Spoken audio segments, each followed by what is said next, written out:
여러분, 안녕하세요. 김행복 선생님이에요. 지금부터 학교폭력 예방교육 두 번째 시간을 갖도록 하겠습니다. 오늘도 이기쁨 선생님 함께 하실게요. 안녕하세요. 수원시 행복정신건강복지센터 이기쁨 선생님입니다. 만나서 반갑습니다. 다시 만나 뵙게 되어 반가워요. 지난 시간에는 학교폭력의 특징과 종류, 중재자가 되는 방법, 공감에 대해 알아봤는데요. 오늘은 구체적으로 공감을 잘하는 방법에 대해서 알아볼게요. 선생님, 공감이란 어떤 뜻이었죠? 네, 공감이란 친구의 상황이나 기분을 이해하고 같이 느낄 수 있는 것을 말해요. 공감을 잘 하려면 상대방의 표정, 행동, 목소리 톤 등을 보고 기분을 알아차릴 수 있어야 해요. 여러분, SNS에서 이모티콘 즐겨 쓰시죠? 지금부터 보여주는 캐릭터 이모티콘이 어떤 감정을 나타내는지 선생님 같이 알아볼까요? 네. 네, 이 표정은 무슨 감정일까요? 수원이가 뒷목 잡고 주저앉은 거 보니까 절망하고 좌절하는 표정인 것 같아요. 네, 절망스럽다, 좌절되다. 그 밖에도 실망스럽고 낙담된다는 뜻으로 볼 수 있을 것 같네요. 그러면 이 표정은 무슨 감정일까요? 수원이가 굉장히 신나 보이고 즐거워 보여요. 네, 맞아요. 즐겁고 신나다, 들뜨다, 유쾌하다, 흥겹다 등으로 표현할 수 있을 것 같아요. 이렇게 한 개 표정으로도 많은 기분이 표현 가능합니다. 친구들의 표정이나 행동에 관심을 가지면 그것이 공감을 잘 하게 되는 첫 걸음이에요. 공감을 잘하는 사람이 되기 위해 상대방의 기분을 잘 헤아려줘야겠어요. 그러기 위해선 관심을 갖는 게 제일 중요해 보이네요. 네, 맞아요. 도움이 필요한 친구가 주위에 있다면 모르는 척 하지 않고 우선 관심을 갖고 친구의 마음을 생각해 보는 것이 가장 중요합니다. 그러면 공감을 잘하기 위해선 어떻게 해야 될까요? 네, 공감을 잘하는 방법엔 여러 가지가 있는데요. 친구에게 무슨 일이 있는지 관심을 가져주며 괜찮아? 무슨 일이야? 물어보기도 하고 그랬구나. 정말이야? 라며 들어주는 방법이 있습니다. 잘 물어보고 들어주는 것이 공감을 잘하는 방법이군요. 네, 맞아요. 또 속상하지? 억울하지? 라고 기분을 물어봐 주거나 충분히 그럴만해. 정말 속상하겠다. 라고 상대방의 기분을 인정해 주는 방법도 있어요. 기분을 물어봐주고 인정해주는 것. 친구의 이야기를 듣고 나도 화가 나더라. 나도 속상하네. 라며 내 감정을 표현해 주는 방법. 힘내. 네가 잘못한 거 없어. 내가 도와줄게. 와 같이 힘든 친구를 위로하는 방법도 있죠. 공감을 잘하기 위한 좋은 표현이 굉장히 많네요. 지금 설명한 것들은 말로 표현하는 방법이었는데요. 말이 아닌 행동으로도 공감해 줄 수 있어요. 행동으로도 공감을 해줄 수 있어요? 행동을 통한 공감에는 어떤 방법들이 있나요? 친구가 이야기하고 있을 때 잘 듣고 있다는 표현으로 고개를 끄덕끄덕이고 걱정스러운 표정을 지어주는 것, 말 없이 옆에 있어주거나 어깨를 토닥토닥 하는 방법들이 있어요. 공감하는 행동에도 좋은 표현이 굉장히 많이 있네요. 그런데 이렇게 말로만 들어서는 잘 모르겠어요. 그럼 우리 같이 연습 한번 해볼까요? 네, 좋아요.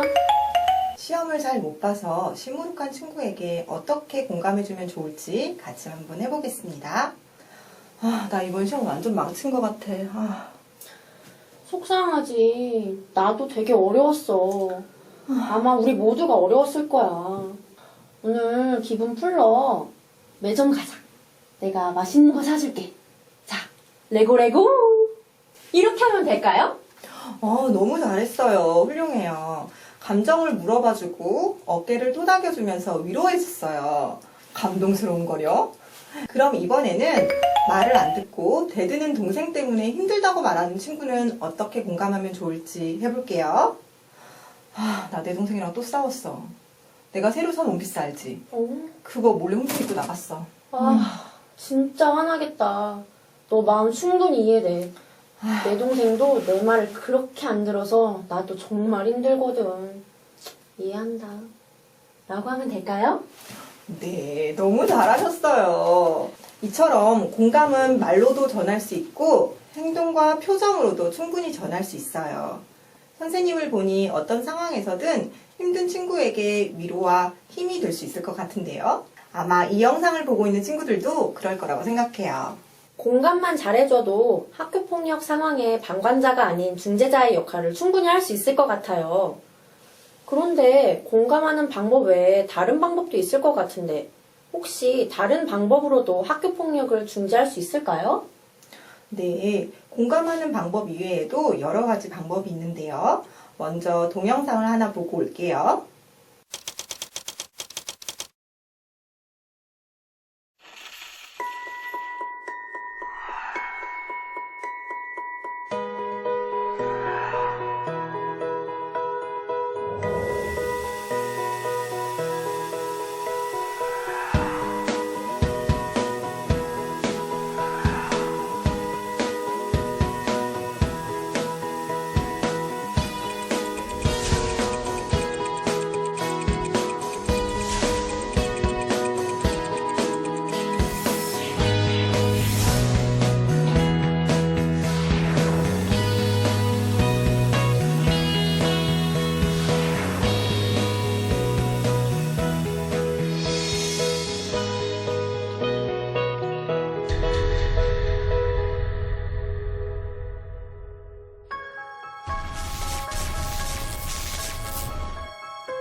영상 잘 보셨나요? 어떤 내용이었죠, 선생님? 나의 작은 실천이 여러 명에게 큰 용기를 불러일으켜서 모두 함께 학교폭력을 막을 수 있다는 내용인 것 같아요. 모두가 학교폭력을 보고 주저주저할 때 한 사람이 먼저 용기 내서 나서면 다른 사람들도 따라 나설 용기가 생기고 책임이 생길 것 같아요. 맞아요. 내가 나선다고 해결되지 않아 라는 생각으로 침묵하고 방관만 한다면 학교폭력은 끊어낼 수 없어요. 나와 함께 여러 명이 손을 내민다면 학교폭력을 막을 수 있어요. 그럼 지금부터 학교폭력 중재자가 되기 위한 실천 방법을 알아보도록 할게요. 선생님, 저와 함께 읽어주시겠어요? 자, 첫 번째. 친구 마음에 관심 갖기, 즉 공감하기를 말하네요. 네, 앞서 계속 이야기한 것처럼 공감하는 마음을 가지는 게 가장 중요해요. 다음, 두 번째. 놀림받는 친구를 보고 웃지 않기. 놀림받는 친구를 보고 함께 웃으면 여러분도 가해자가 되는 거 알고 계시죠? 다음 3번째. 싫어하는 별명 부르지 않기. 여러분도 싫어하는 별명 부르면 기분이 안 좋죠? 싫어하는 별명을 계속해서 부르는 것도 학교 폭력에 해당이 됩니다. 4번째. 친구가 괴롭힘을 당할 때 모른 척하지 않기. 친구가 괴롭힘을 당하고 있는데 나만 아니면 된다는 마음으로 모르는 척하면 안 되겠죠? 선생님께 알리거나 친구를 위로해주는 등 내가 할 수 있는 행동을 해야 해요. 마지막 읽어주세요. 침묵을 깨고 목소리 내기. 그만해 라고 단호하게 말하며 친구를 도와야 해요. 나의 단호함이 학교 폭력을 없애는 불씨가 될 수 있어요. 그렇군요. 중재자가 되는 방법이 어려운 게 아니네요. 여럿이 함께 한다면 학교 폭력을 끊어낼 수 있다. 나와 우리의 목소리가 모여 학교 폭력을 끊어낼 수 있어요. 학교 폭력 상황에서 방관자에게도 분명한 책임이 있으며 여러분이 중재자로서 힘을 합쳤을 때 기적을 만들 수 있다는 점 꼭 기억해 주세요. 네. 친구들, 지금까지 함께 학교 폭력 중재자가 되는 방법에 대해서 알아봤는데요. 이것들을 실천한다면 우리 모두 멋진 친구가 될 것 같아요. 마지막으로 저와 학교폭력 중재자 선서문을 읽고 오늘의 교육을 마치려고 하는데요. 영상을 시청하고 있는 친구들도 다 같이 자신의 이름을 넣어 크게 읽어보도록 할게요. 시작! 선서! 나는 학교폭력 중재자로서 나와 친구의 마음 건강을 지키고 학교폭력 사건이 있을 때 적극적으로 중재하며 해결할 것을 선서합니다. 2020년 김행복. 이기쁨. 친구들도 선서문에 자신의 이름을 넣어 중재자로서의 역할을 마음에 새기셨으면 좋겠습니다. 선생님, 지금까지 저와 학교폭력 예방교육을 함께 해주셨는데요. 가장 기억에 남는 내용 있으세요? 네, 모든 내용이 너무 중요했지만 가장 기억에 남는 것은 공감하기와 나부터 실천하기예요. 공감을 잘해야 학교폭력 중재자도 될 수 있고 좋은 친구도 될 수 있으니까요. 여러분 모두 공감적인 표현과 태도를 통해 학교폭력 지킴이의 역할을 잘 수행하길 바래요. 아쉽지만 저희 교육은 여기까지예요. 다음에 기회 되면 또 만나도록 해요. 그럼 모두 안녕!